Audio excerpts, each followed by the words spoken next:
Olá a todos, eu espero que todos estejam bem. E hoje vamos falar sobre o subjuntivo e algumas formas nominais.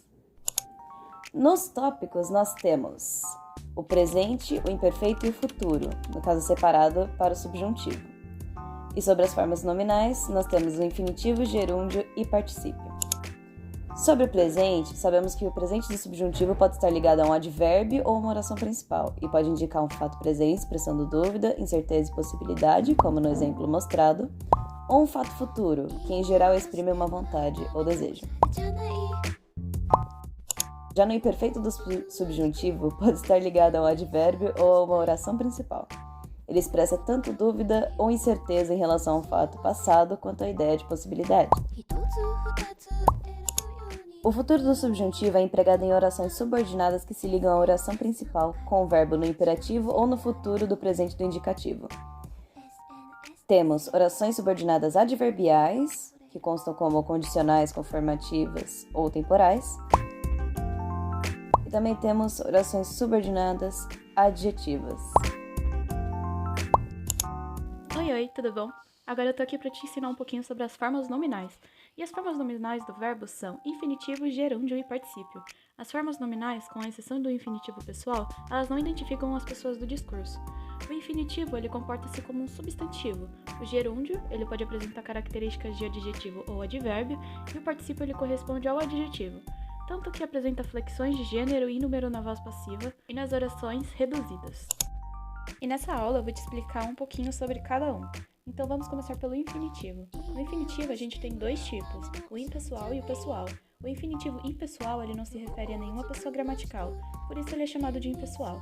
E ele também tem a forma do verbo que aparece no verbete do dicionário. Ele costuma ser conhecido como o nome do verbo. E o infinitivo impessoal é empregado em locuções verbais, em conjunto com o verbo auxiliar que está flexionado.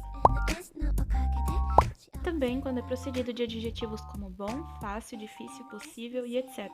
E tem que ser seguido da preposição de. Ainda falando sobre o infinitivo, ele também pode ser empregado com a função de substantivo em sintagmas nominais. E também com a função de imperativo.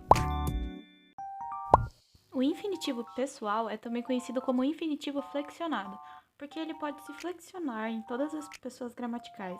Esse infinitivo é usado quando se deseja pôr em evidência a pessoa do sujeito, e ele emprega-se o infinitivo pessoal com o sujeito claramente expresso e com o sujeito não expresso, identificado pela desinência verbal.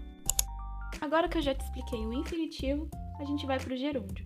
O gerúndio, ele exprime um processo verbal não concluído, e o gerúndio de um verbo tem apenas uma forma, terminada em NDO, que é cantando, vendendo, partindo e etc. O gerúndio ele aparece como o único verbo da oração e como parte da locução verbal.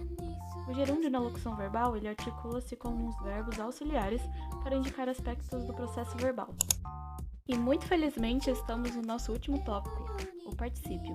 O particípio ele possui flexões de gênero e número próprios do adjetivo. O particípio é empregado na formação dos tempos compostos com os auxiliares ter e haver e nas locuções verbais, e também sem o verbo auxiliar, exprimindo o resultado de uma ação. Há verbos que apresentam dois tipos de particípio: o particípio regular, terminando em do, como salvado, pegado, acendido, imprimido, e particípio irregular, forma que em geral vem do latim ou de nomes que passaram a ser usados como verbo: salvo, pego, aceso, impresso, e essas formas são geralmente empregadas como adjetivo: papéis salvos do incêndio, ladrões pegos em flagrante, lâmpadas acesas e livros impressos. Bom, e essa foi a aula de hoje. Eu espero muito que a gente tenha te ajudado e que você tenha entendido o conteúdo. Se você ainda não desceu aí, deixou seu like, deixa aí e se inscreve no canal também. Muito obrigada por assistir e até a próxima!